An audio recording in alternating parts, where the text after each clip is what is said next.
Blender 3.5 is here, and suddenly, everyone in my feed has turned to a furry.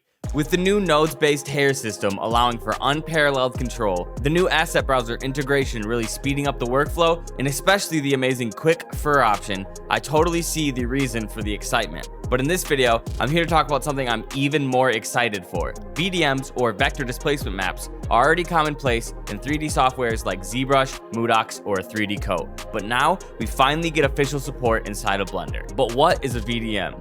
A vector displacement map is a 2D image that records height and directional information for points on the model using a 32-bit floating point color information. It's basically a database of info using colors to tell the vertex points where to exist and how to displace themselves. In this video, I'll be showing you how VDMs work in Blender 3.5, how to access and use Blender's new default VDMs, and how to save and bake your own VDM brushes. To get started, head over to the official Blender website and the official release for 3.5, and there you can download the demo file, which has the default Blender VDMs that we'll be looking at. All the links will also be below. Once you have it downloaded, make sure you extract the zip or the blend files won't work properly. Next, we're going to head into the Using Brushes folder, and then we're going to open the Sculpting Demo Blend. And of course, make sure you have Blender 3.5 installed. By default, it'll open you right up into the sculpting menu with one of the VDM brushes selected, so you can go ahead and give it a try yourself. All you need to do is click and drag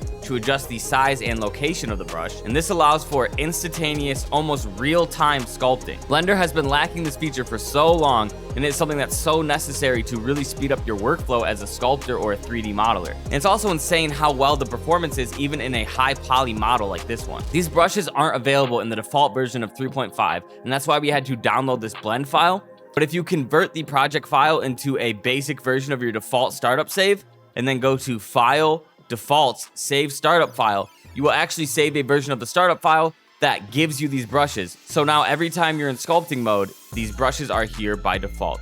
And we'll be following those same steps when we create our own brushes in just a second here.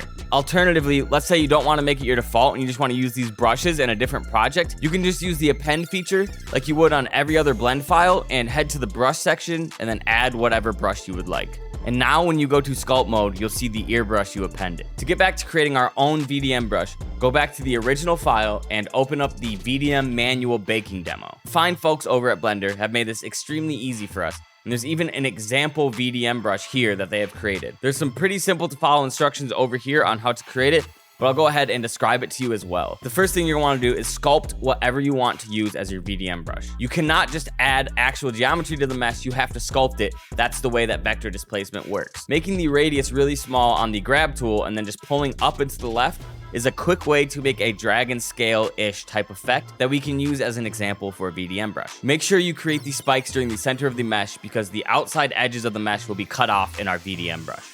Now these look really bad, so you should definitely make something better, but these will work perfectly for our example. So let's go ahead and bake the VDM brush. To do that, head into the shading tab, and you should already see a color gradient on top of the mesh that we sculpted. If you don't see this gradient, you more than likely didn't use the sculpt tool and accidentally actually affected the geometry of the mesh. But before you do that, make sure you have this green box selected inside of the shader tab. And now in the image editor, we can see the texture displacement map. And all we need to do is go to Image and save it as an open EXR. Make sure the codec is set to zip and the color space is set to non-color, and then save as image. If we open back up the sculpting demo blend, I will show you how we can import the EXR into any sculpting environment. All you need to do is create a clone or copy of the brush and then head over to where you have the EXR at and replace it with the EXR that we just created. And now anywhere that I click and drag on top of the sculpture will be the VDM that I just created, which is a cool little sculpty brush. If you used a default brush to create your VDM instead of a pre-existing copy of a VDM brush, the brush settings will not be accurate. So let me show you what you need the brush settings to be set at in order for it to work. Make sure your area normal is checked, your limit is 60 degrees, and your fallout is 0.25, and then make sure your sculpt plane is an area plane. And then for fall off, make sure the fall off is smooth and the fall off shape is set to sphere with the cursor checked. Whether or not you want it to be symmetry is up to you, and the radius and hardness is all adjustable as well as the strength. And then you need to open texture, change mapping to area plane, and then make sure vector displacement is checked. If you use all those settings, then your VDM brush should work just like this. And now you can either save this project and append that brush into any other project, or just like we did before, you can continue to update this project and then save it as default with all your new brushes, so that every time you open a default version of Blender, you have VDM brushes at your disposal. Thank you guys so much for watching. There's so many amazing features in Blender 3.5 that I can't wait to share with you guys. This is just one that I had to get on top of right away. Stay tuned for more tutorials, news, and animations. So much love and peace.